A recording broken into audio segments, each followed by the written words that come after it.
Assalamualaikum warahmatullahi wabarakatuh. Waalaikumsalam warahmatullahi wabarakatuh. Selamat pagi anak-anakku sekalian. Apa kabar? Sehat semua? Kita mulai pembelajaran ini dengan membaca doa yang dipimpin oleh ketua kelas. Pada ketua kelas, Bapak persilakan. Bersiap-siap. Baca basmalah dan sholawat. Bismillahirrahmanirrahim. Allahumma sholli ala sayyidina Muhammad. Hari ini siapa yang tidak masuk? Rania. Kenapa Rania? Oh, sakit. Oh ya, kita doakan semoga lekas sembuh ya. Sebelumnya kita belajar tentang mobilitas sosial, ya. Ada yang masih ingat? Ya, mobilitas sosial ke atas ke bawah ya, itu adalah proses perubahan-perubahan yang terjadi di masyarakat. Nah, sekarang kita belajar tentang kondisi yang ada di masyarakat juga, ya, pelajaran sosiologi, yaitu tentang pluralitas bangsa Indonesia atau masyarakat Indonesia. Ya, ada yang tahu pluralitas itu apa? Ya, ini indikator pencapaian kompetensinya. Jadi dalam pembelajaran ini kita akan menganalisis suatu keanekaragaman gejala sosial masyarakat multikultural di Indonesia. Yang kedua, mengidentifikasi contoh keanekaragaman. Ya, pluralitas yang ada, contohnya adalah pluralitas agama, budaya, suku bangsa, dan pekerjaan. Ya. Terus selanjutnya adalah mengemukakan gagasan sikap yang dapat diambil untuk menghadapi pluralitas. Ya, ini tujuan pembelajarannya. Melalui kegiatan pembelajaran ini, siswa diharapkan mampu menganalisis suatu gejala sosial masyarakat multikultural Indonesia. Terus juga mengidentifikasi contoh-contoh pluralitas yang ada di Indonesia, seperti agama, budaya, suku bangsa, dan pekerjaan, dan mengembangkan gagasan sikap yang dapat diambil ya dalam menghadapi pluralitas tersebut.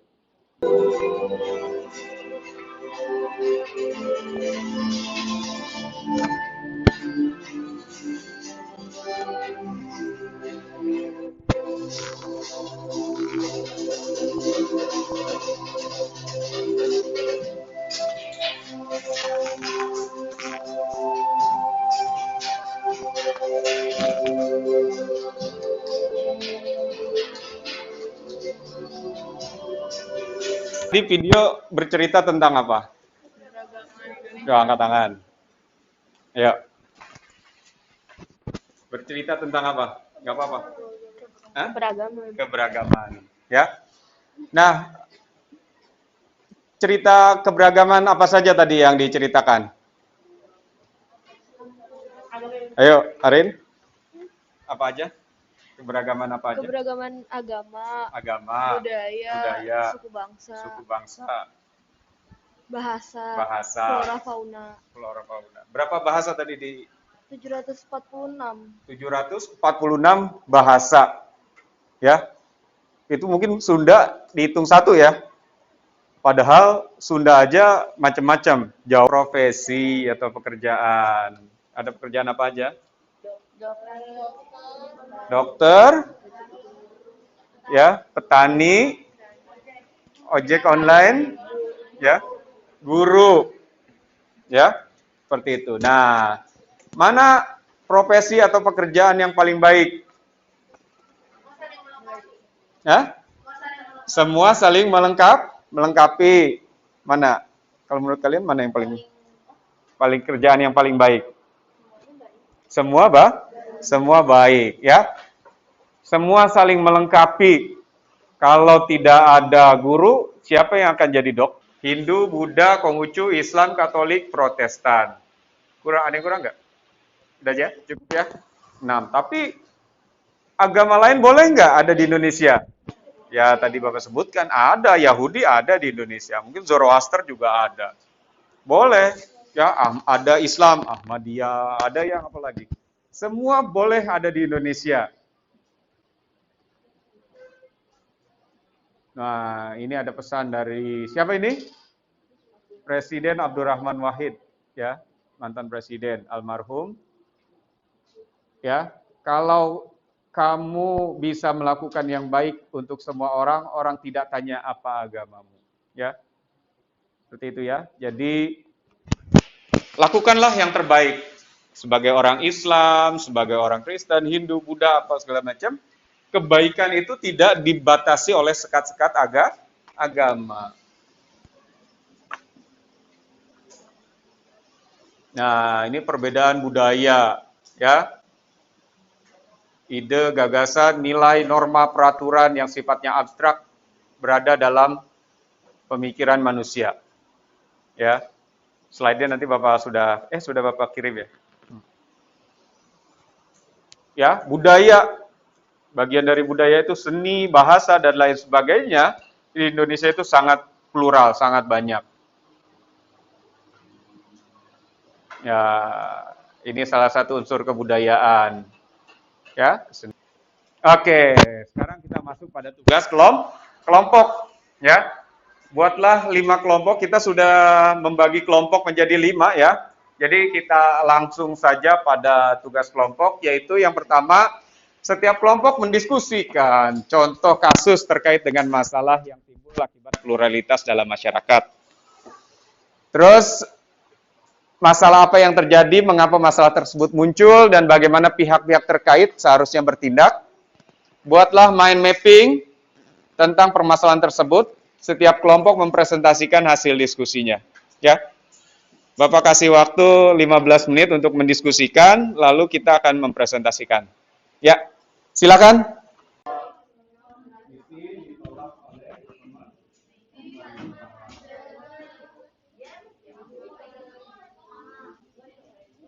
Ya, nanti bikin kesimpulannya juga ya. Kesimpulan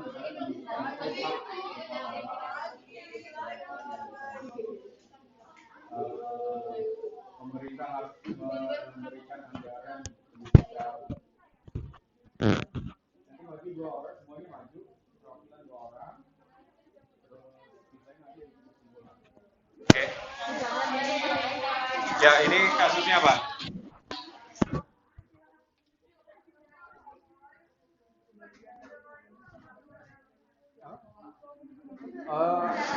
Diskriminasi terhadap etnis Tionghoa. Terus, menurut kalian gimana? Boleh nggak itu terjadi? Ya pasti tulis dulu ya kesimpulannya. Hal itu tidak boleh terjadi. Dan itu kenapa sih masih terjadi? Menurut kalian gimana?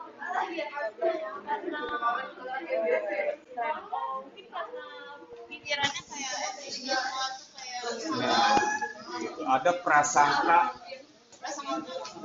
etnis namanya ya, prasangka kesukuan ya, yang menganggap suku ini begini, suku itu begitu gitu ya, termasuk pada suku Tionghoa. Padahal itu hanya prasangka, nggak semua orang Tionghoa itu begini ya. Ya banyak juga kan orang Tionghoa yang baik, bahkan yang yang sangat dermawan juga banyak kan. Maka tidak boleh mengeneralisir suku. Ya, itu bisa jadi diskusi nanti disampaikan ya. Karena di kita masih ada, jangan sampai terjadi lagi. Terus, apa yang harus dilakukan oleh pemerintah? Gimana? Menurut kami, diskriminasi pada kelompok berbeda suku, bangsa, atau etnis adalah perbuatan yang salah besar, karena itu membuat perpecahan dan ketidakpercayaan antara suku, bangsa, dan etnis. Sekian, terima kasih. Ya, terus apa lagi? Apa yang terjadi pada artikel itu? Artikel itu bercerita tentang apa? Tentang diskriminasi etnis Tionghoa. Jadi di mana? di Indonesia. Di Indonesia. Ya. Menurut kalian boleh nggak itu? Enggak. Nggak boleh terjadi. Ya. Gimana biar itu tidak terjadi lagi? Saran kalian ada nggak? Solusinya adalah pemerintah membuat kebersamaan antar suku, bangsa, etnis agar saling terbuka sesama warga negara Indonesia, tidak melihat dari satu sisi tanpa melihat sisi baiknya. Menghargai perbedaan dan jangan saling mencela antar perbedaan. Juga tidak mampu mendapat kesulitan untuk meneruskan sekolah karena tidak diterima di negeri, sementara mereka tidak berkesanggupan untuk memenuhi pembiayaan di sekolah swasta.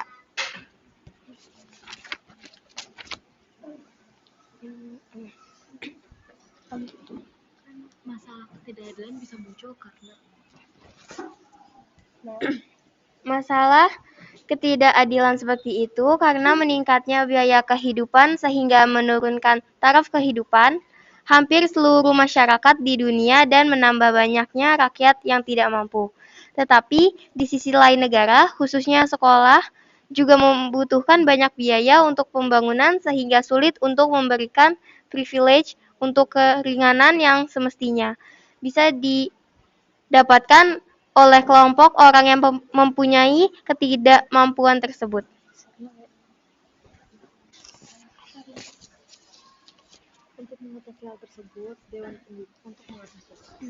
Untuk mengatasi hal tersebut, Dewan Pendidikan Kota Depok menggelar unjuk rasa di Dinas Pendidikan Kota Depok. Mereka mendesak pemerintah Karena pendidikan itu penting dan hak setiap orang untuk bisa mendapatkan pendidikan. Sudah tercantum dalam undang-undang sehingga patut diperhatikan dan ditaati oleh seluruh masyarakat, terutama pemerintah yang mempunyai wewenang.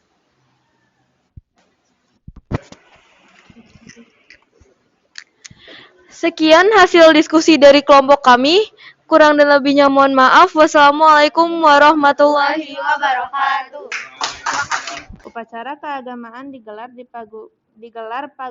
paguyuban Padma Buana di Dusun Manggir Lor, Pajangan, Bantul, Daerah Istimewa Yogyakarta dibubarkan paksa warga setempat.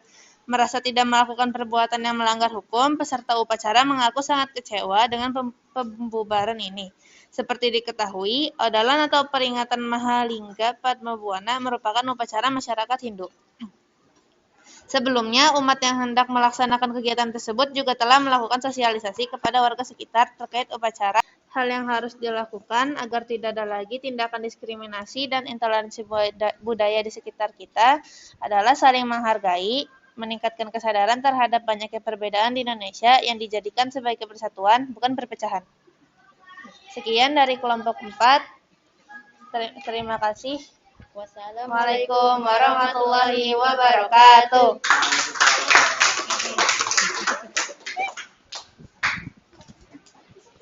Oke, terima kasih semua kelompok yang sudah mewakili isu-isu yang kita bawakan pada hari ini, yaitu tentang pluralitas masyarakat Indonesia. Tadi kira-kira apa yang dapat disimpulkan?